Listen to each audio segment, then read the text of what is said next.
Hey guys, this is Eric Weingarten with Weingarten Racing. Today's video is a really interesting one. It's about this small block Chevy head. And I know you're looking at this head and you're like, no, that's a big block Chevy. You have it completely wrong. You're a moron. No, this is actually a small block Chevy head and I'm going to talk about it. And it's very unique. And I'll go ahead and warn you, I tried to do as much research on this head as possible. It turns out it's pretty hard to do. But I know a little bit about it. And I did flow it, so I'm gonna give you flow numbers as well. And I'll give you some of the history behind it as much as I could find. So we'll go start off with this. This is a small block Chevy head, and I know you're thinking that can't be because you're used to seeing a small block Chevy head that looks like this, where you've got the two intake ports that are together, and definitely not like this. This definitely looks like a spread port big block Chevy head or an LS head, but that's not the case. This was a specially made head for Chevrolet racing. This one was done, if I look at my stamp code on here, 3/27 of, look closer, 91. Yeah, it's definitely a 1. So they might have actually put the wrong number. That might have been no, it's a 1. So the point being is this is a pretty old head, very old head. And this makes it really hard for a lot of people to understand, because when you look at some of the LS stuff, you think, well, that was the first time that they'd ever done that, and it was so much more advanced design. This head was much older than that before the LSs were even created. But I'm not trying to dog LS, just to say there's stuff that existed before the stuff you think you knew. So, and this would be one. This head was made for GM, just for racing. There are so many different versions of this head that it's you can't just look at this one and think they're all the same. So, and I actually think that Chevrolet probably contracted with whoever made Dart's heads to have Dart make it, because this head really is what they call, and you can still look on Dart's website and you can see this one, it's called the Little Chief. But like I said, there are so many different versions. So typically whenever you got them from GM, they didn't even have the guide holes drilled because you could put them where you wanted them. Of course, the Darts already have them in one location. They have an 11-degree intake valve angle. I'm not sure about the exhaust, but they are, if you look at them, they're like a, just like a big block Chevy in a way, hence the Little Chief name, because Big Chief's the big block version. The valves are canted, which means the valves actually open at an angle. So a small block Chevy, these valves are just going to open straight out.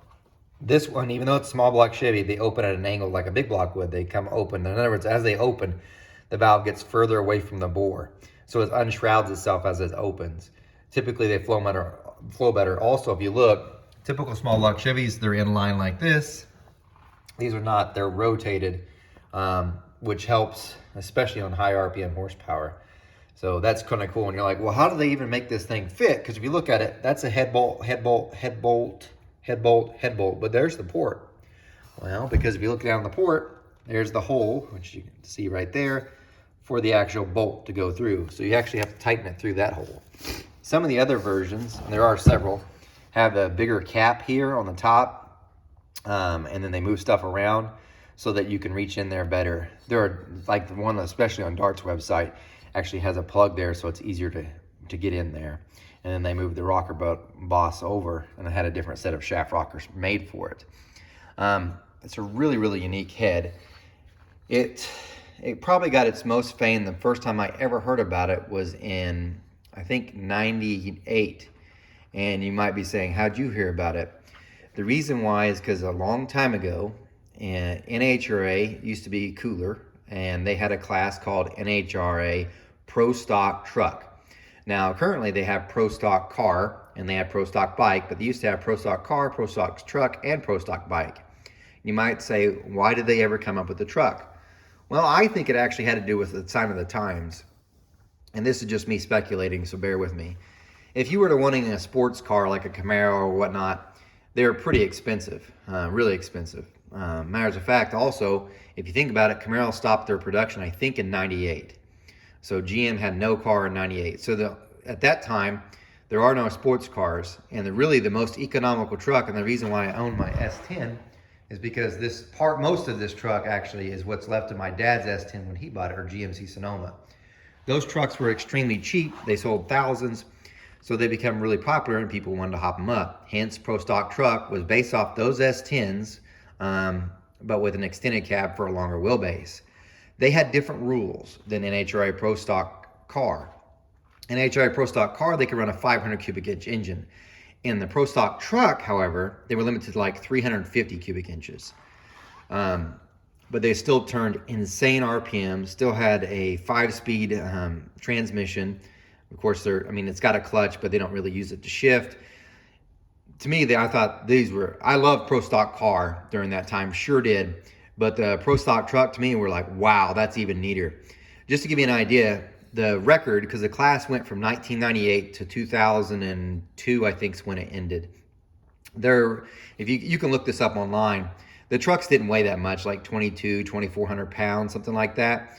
But they're running 737, I think is the quickest one they ever ran, but for the most part, 740s at 183 miles an hour. Remember, this is with the 350, which is pretty outstanding, especially in the time. I mean, look at that date, that's 98.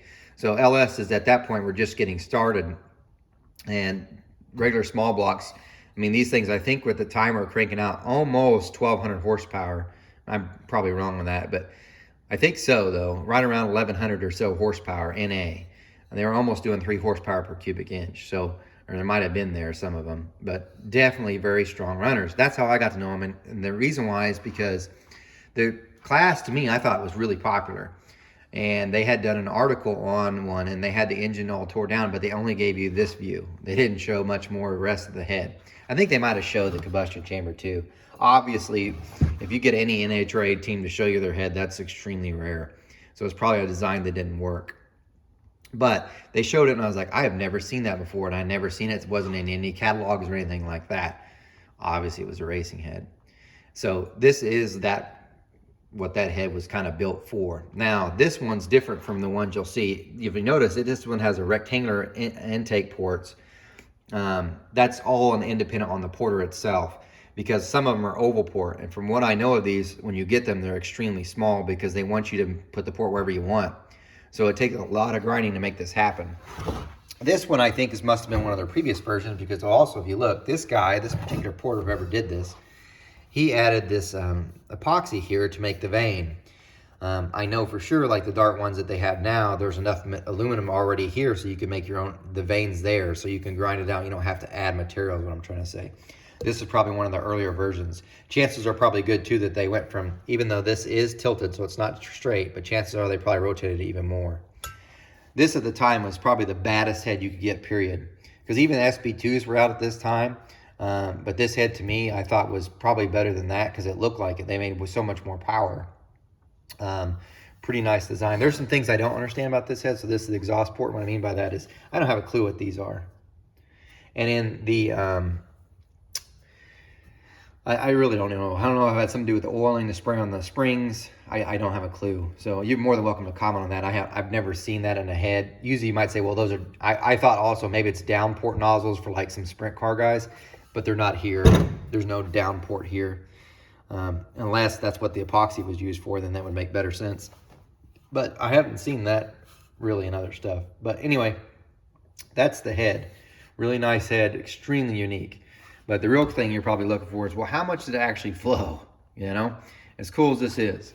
But before I show you the flow numbers, I do need to tell you, this is a 218 intake valve and a 1625 exhaust valve. They have much larger versions. They have one that's got a 2.23 intake valve and a 1600 exhaust valve. And I am fairly certain that other teams, because they rotated and moved stuff around, probably shoved in a much larger intake valve than even that. So, this is just one, but I promise you there's probably ones that flow considerably more. So this one, with its small valve and stuff, I think the guy said that this engine made over 1,000. So from a 358 or whatever cubic inch. So here's what the flow numbers are. So I know you're looking at it like, that's it? I know. If you look at 400, 273, that's kind of low. I would have expected it to be higher. The 600 number is really low at 328. Definitely my 23 versions are better. But look at the peak at 386. That's really good. Chances are this is just an older design. Really, I mean, after all, 91. So that kind of gets it. If you look at the exhaust, it's not bad. 251, kind of backs up there though. So it's not horrible. You would expect it more though. I know you're like, that doesn't look good at all. Yes, because you're looking at the eyes of someone in 2022, not someone from 1991. Just to give you an idea, at least in my reckoning, and I'd have to go way back in time. I'm not even for sure. I know in 98, so we'll say when they were running the trucks, because that's when I have a better idea what's happening. The baddest head that I knew that was out was a Sportsman 2 cast iron head for a small block Chevy. True, Brodix had like their track one, but not the track one you even have today. It's a 215. So you take those heads, you take a track one, sorry, not track one, you can take that Sportsman 2. If you poured it, you might get 300 CFM, right? You take that track one, maybe you get 320, right? This one's going 380 and 91, that's pretty good. So it wasn't, looking at it through the lens in 2022, this doesn't look that good. Looking at the lens in 1991, this is a beast. So you got to keep that in mind when you're looking at it. But definitely, the more modern versions of this, they're easily over 400 CFM. The one on Dart's website, I think, is like 430.